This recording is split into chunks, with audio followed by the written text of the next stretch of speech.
Hi friends, உங்க எல்லாருக்கும் என்னுடைய அன்பான வணக்கம். இது ஷார்மிளா பிராங்கோவின் நிதமும் நின்னை நினைத்து நாவல் பகுதி 14. வாசிப்பது ஷார்மிளா பிராங்கோ. வாங்க ஃப்ரெண்ட்ஸ், தொடர்ந்து கதையை கேட்கலாம். மறுநாள் காலை அமுதாதான் முதலில் கண் விழித்தாள். அதர்வா மார்பில் கிடப்பவளின் இடையை சுற்றி வளைத்திருக்கிறது அவன் கரம். கழுத்து வரை மூடி இருக்கும் போர்வைக்குள் காற்று கூட புக முடியாத அளவு இருவரின் உடலும் இறுக பிணைந்து கிடப்பதை உணர்ந்த நொடி அவள் முகம் நாணத்தில் சிவந்தது. அவன் கரத்தை மெதுவாக அவள் அகற்ற முயல அவளை இன்னும் இறுக்கமாக தன்னோடு சேர்த்தான் அதர்வா. அவன் நெற்றியில் ஆசையாய் முத்தமிட்டவள், ஆபீஸ் போகலையா? டைம் 7 ஆகுது என்றாள். 7 மணி ஆயிடுச்சா என்றவன் அவளை விடுவிக்க முயலும் போதுதான் ஆடை களைந்த பட்டு போன்ற அவள் மேனியின் மென்மை அவன் உணர்ச்சியை தூண்டியது. ஆசையாய் அவள் மேனியை வருடியவன், எனக்கு லீவு போடவா என்று கேட்டான். நாணத்தில் முகம் சிவந்தவள் அவன் மார்பில் முகம் புதைத்தாள். வேண்டாம், இதுக்கு மேல என் உடம்பு தாங்காது. ஷவரத்திலிருந்து அதுக்கு கீழே நிற்கும் போதுதான் உடம்பு எந்த அளவு பஞ்சராகி இருக்குன்னு தெரியும். சிரித்தவன், அதுக்கு மருந்து போடதான் லீவு போடுறேன்னு சொன்னேன். வேண்ட சாமி, நீங்க கிளம்புங்க என்றாள். சட்டென்று ஏதோ நினைவு வந்தவனாக, அம்மா உனக்கு உண்மையிலேயே தெய்வீக சக்தி இருக்கா என்று கேட்டான். சிரித்தவள், அத நீங்க கூடவா நம்புறீங்க? அவள் குரலில் ஒரு கேலி. நம்பலதான், ஆனா நம்பாம இருக்கவும் முடியலையே. கல்லூரியில் படிக்கும் போது அவள் கூறிய அந்த வார்த்தை தான் அவன் செவியில் ஒலித்துக் கொண்டிருந்தது. சரிதான், எங்க அம்மா சொன்னதை மட்டும் கேட்கிறவங்களுக்கு எனக்கு ஏதோ பெரிய தெய்வீக சக்தி இருக்குன்னு தோணும். ஆனா அது உண்மை இல்ல. அப்புறம் எப்படி நடக்க போற விஷயங்களை முன்கூட்டி சொல்றேன்னு யோசிக்கிறீங்களா? ஆமா, அது ஒரு பெரிய விஷயமே கிடையாது. எனக்கு ஷெர்லாக் ஹோம்ஸ் கதைகள்னா ரொம்ப பிடிக்கும். அந்த கதைகளை வாசிச்சு வாசிச்சு எல்லாத்தையும் ரொம்ப உன்னிப்பா கவனிக்கிற ஒரு பழக்கத்தை நானே ஏற்படுத்திக்கிட்டேன். அப்படிதான் என்னை சுத்தி நடக்கிற எந்த ஒரு விஷயத்தையும் அடுத்தவங்க நடவடிக்கையையும் மனநிலையையும் வச்சு காணிச்சு இது நடக்கலாம் அப்படின்னு தோணும். அத அப்படியே அம்மா கிட்ட சொல்லுவேன். ஆனா அது நடந்துடும். அதை பார்த்து எங்க அம்மாவும் எனக்கு ஏதோ தெய்வீக சக்தி இருக்குன்னு தப்பா நினைச்சிட்டாங்க. அதனாலேயே சின்ன வயசுல இருந்தே என்ன வெளி ஆட்களோட அதிகம் பேச விடுறதே இல்ல. எங்க தெய்வீக சக்தி உடைய பொண்ணுன்னு சொல்லி அடுத்த பூசாரி நான் தானே என்ன பூசாரி ஆக்கிடுவாங்களோன்னு அவங்களுக்கு ஒரு பயம். மத்தபடி எனக்கு எந்த தெய்வீக சக்தியும் கிடையாது. அப்படியா? அப்படிதான். அப்படின்னா கோயில் பூசாரி படுக்கையில விழுந்துடுவாங்கன்னு நீ எப்படி சொன்ன? அம்மா சொன்னாங்களா? அவங்க என்னால நடக்க முடியல, ரொம்ப கஷ்டமா இருக்கு, வாதம் போல இருக்குன்னு 2-3 நாளாவே சொல்லிட்டு இருந்தாங்க. நடக்கவும் ரொம்ப சிரமப்பட்டாங்க. அத பார்த்துட்டு கோயில் பூசாரி படுக்கையில விழுந்துடுவாங்க போல இருக்குன்னு அம்மா கிட்ட சொன்னேன். 2 நாள்ல அவங்களும் விழுந்துட்டாங்க. அப்புறம் கலைச்செல்வி விஷயம் தானே? அதுவும் அப்படிதான். தனக்கு குழந்தை பிறக்காது, தன்னால தன்னுடைய கணவனுடைய குடும்பத்துக்கு வாரிசு இல்லாம போக போகுதுன்னு சொல்லி நினைச்சு வேதனைப்பட்டு இருந்த கலைச்செல்வி தான் தன்னுடைய கணவனுடைய மனைவியா இருக்கிற வரைக்கும் அவருக்கு வேற ஒரு கல்யாணத்தை அவங்க வீட்டுல இருக்கிறவங்க நடத்தி வைக்க மாட்டாங்கன்றதுனால எஞ்சி இருக்கிற காலத்தை கடவுளுக்கு சேவை செஞ்சு காலத்தை கழிக்கலான்னு முடிவு பண்ணிட்டா. அது எப்படி உனக்கு தெரியும்? அவ பேச்சுல இருந்து புரிஞ்சுக்கிட்டேன். அததான் அம்மா கிட்ட சொன்னேன்.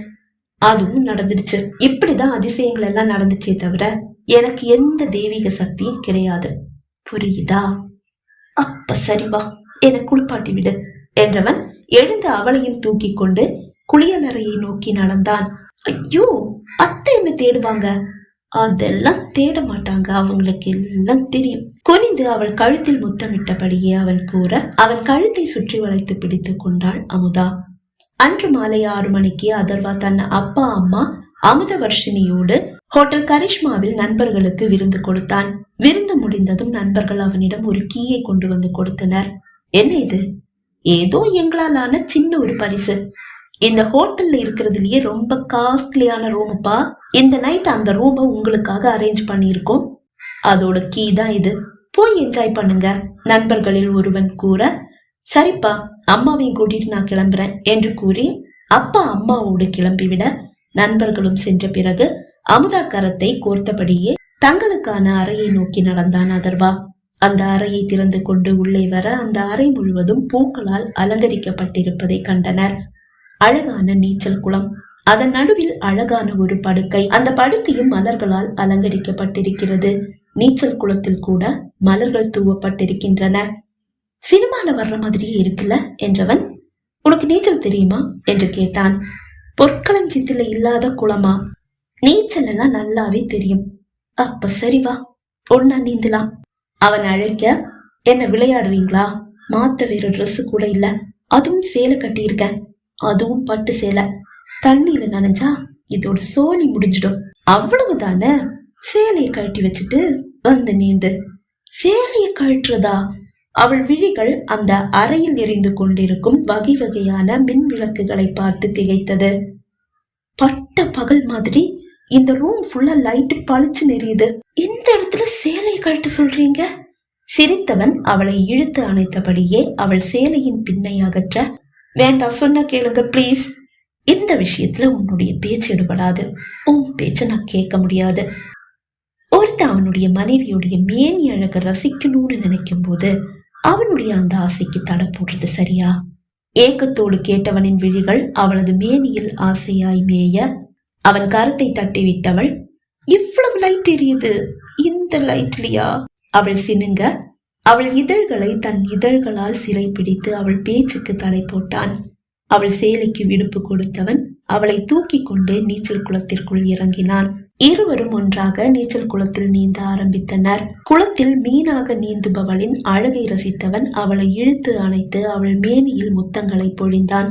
அந்த முத்தத்திற்கு தடையாக இருந்த அவளது ஆடைகளுக்கும் விடுப்பு கொடுத்தவன் அவளை தூக்கி வந்து படுக்கையில் போட்டு அவள் அழகை ரசித்தபடியே அவளை ஆனந்த போதையில் ஆழ்த்தி தன் ஆசை தீர அவளது அழகையும் புசித்தான். காலை அதர்வாவோடு வீடு திரும்பும் போது ஏனோ ஹரிணியை பார்க்க வேண்டும் என்று அமுதவர்ஷினிக்கு தோன்றியது. தன் கணவனோடு சந்தோஷமாக இருப்பதாக அவள் பொய் சொன்னாலும் அது இப்போது நடந்துவிட்டது அல்லவா? அவளை பார்த்து பேச வேண்டும், அவள் குழந்தைகளை காண வேண்டும் என்று அவள் மனம் துடிக்க அவளை அழைத்தாள். நாட் ரீச்சபிள் என்று பதில் வந்தது. அதை கண்ட அதர்வா, யாருக்கு போன் பண்ற வர்ஷினி என்று கேட்டான். என்னுடைய ஃப்ரெண்டுக்கு. ஃப்ரெண்டுக்கா? ஆமா, எனக்கு இங்க மும்பைல ஹரிணின்னு ஒரு ஃப்ரெண்ட் இருக்கா, அவளை பார்க்கணும் போல இருக்கு. அதுதான் அவளுடைய அட்ரஸை கேட்கலான்னு போன் பண்ணேன், ஆனா நாட் ரீச்சபிள்னு வருது. மீண்டும் அழைத்தபடி அவள் கூற ஒரு கணம் திகைத்து போன அதர்வா, வர்ஷினி, இப்போ எனக்கு டைம் இல்லை, நான் ஆபீஸ் போகணுமே. பொறுமையா ஒரு நாள் உன்னுடைய ஃப்ரெண்டுடைய வீட்டுக்கு போலாமே, நீங்களும் வரீங்களா? கண்டிப்பா. அப்ப சரி, ஒன்னாவே போலாம் என்றவள் அழைப்பை நிறுத்த அவனுக்கு சிக்னல் வந்தது. ஒரு பெல் மட்டும் அடித்தது பாதி அடிக்காதது பாதியாக நின்று விட்டது. அதை அமுதவர்ஷினி கவனிக்கவில்லை. வீட்டை அடைந்ததும் அவன் தயாராகி அலுவலகம் கிளம்பிவிட்டான். மாலை அவன் வீடு வந்து சேர்ந்ததும் டவலை எடுத்துக்கொண்டு குளியல் அறைக்கு சென்றுவிட அவனுக்கு டீ எடுத்துக்கொண்டு அறைக்கு வந்த அமுதா அவன் குளியல் அறையில் இருப்பதை கண்டு டீயை டீப்போ மீது வைத்துவிட்டு ஹரிணியின் எண்ணிற்கு அழைத்தாள். படுக்கையில் கிடந்த அதர்வா செல்போன் ஒலித்தது. யாரோ அவனை அழைக்கிறார்கள் என்று நினைத்தவள் அவனது செல்லை எடுத்து பார்த்தாள். அமுதவர்ஷினி என்று அவளது பெயரை டிஸ்பிளே காட்ட, நான் ஹரிணியை கூப்பிடுறதுக்கு பதிலா இவரை கூப்பிடுறேனா தனக்கு தானே கூறிக்கொண்டவள் அழைப்பை துண்டிக்க தயாராகும் போது அவளது டிஸ்பிளே ஹரிணி என்று காட்டுவதை கண்டு திகைத்தாள். அழைப்பை அவள் துண்டிக்க அதர்வாவின் செல்போன் அழைப்பும் நின்று போனது. மீண்டும் ஹரிணி எண்ணிற்கு அவள் அழைத்தாள். அதர்வா செல்போன் ஒலித்தது. அதர்வா இறந்து போன அவனது காதலியின் சிம் கார்டை அவளது அப்பா அம்மாவிடமிருந்து கேட்டு வாங்கி வந்ததாக அவன் அம்மா அன்று கூறியது அவள் நினைவிற்கு வர அவள் தலை வேகமாக சுற்றியது. வீழ்ந்து விடுவோமோ என்று பயந்தவள் படுக்கையில் அமர்ந்தாள். அப்போதுதான் குளியல் அறை கதவை திறந்து கொண்டு வெளியே வந்தான் அதர்வா. அவரது செல்போன் ஒலிக்கிறது. அந்த அழைப்பை கேட்டு அவன் திகைத்து போனான். ஹரிணியின் எண்ணிற்கு அழைப்பு. ஹரிணியின் எண்ணிற்கு அழைப்பு என்றால் அது வர்ஷினியிடம் இருந்து அல்லவா? அவன் விழிகள் அதிர்ச்சியோடு படுக்கையில் அமர்ந்திருக்கும் அமுதவர்ஷினியை பார்த்தது. அவள் கையில் தான் 2 செல்போன்களும் இருக்கின்றன. குளியலறை கதவு திறக்கப்படும் ஓசை கேட்டு அமுதாவின் விழிகள் குளியலறை பக்கம் திரும்பி இருந்தது. திகைத்து நிற்கும் அதர்வாவை கண்டதும் அவள் விழிகள் நிறைந்து வழிந்தது. மெல்ல அடி எடுத்து அவள் அருகில் வந்தவன் அவள் கையில் இருந்த 2 செல்போனையும் வாங்கினான். அவள் எதுவும் பேசவில்லை. அவள் அருகில் மிகவும் அருகில் நெருக்கமாக அமர்ந்தவன் ஒரு கரத்தால் அவளை சுற்றி வளைத்துக் கொண்டான். அவனை கட்டி கொண்ட அமுதா வாய் விட்டு அழ ஆரம்பித்தாள். வர்ஷினி பிளீஸ் அழாத, அப்பா அம்மா காதுல விழுந்துட போது. எனக்கு எதுவும் புரியல, ஆனா ஹரிணிக்கு ஏதோ ஆயிடுச்சுன்னு தோணுது.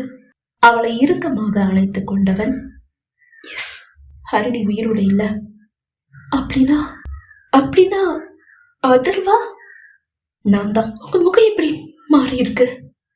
உங்க மச்சம் கூட இல்லையே. நடந்த அனைத்தையும் அவன் ஒன்று விடாமல் கூற, அவன் மார்பில் சாய்ந்து நீண்ட நேரம் அழுது கொண்டே இருந்தாள் அமுதா. அவள் மனதில் இப்போது அல்லவா ஹரிணி இறந்திருக்கிறாள். அந்த வலி அவளுக்கு இருக்கத்தானே செய்யும். அவள் அழட்டும் என்று அமைதியாக இருந்தான் அதர்வா. பகுதி 14 நிறைவடைந்தது. பகுதி 15 உங்களை சந்திக்கும் வரை விடைபெறுகிறேன். நன்றி, வணக்கம்.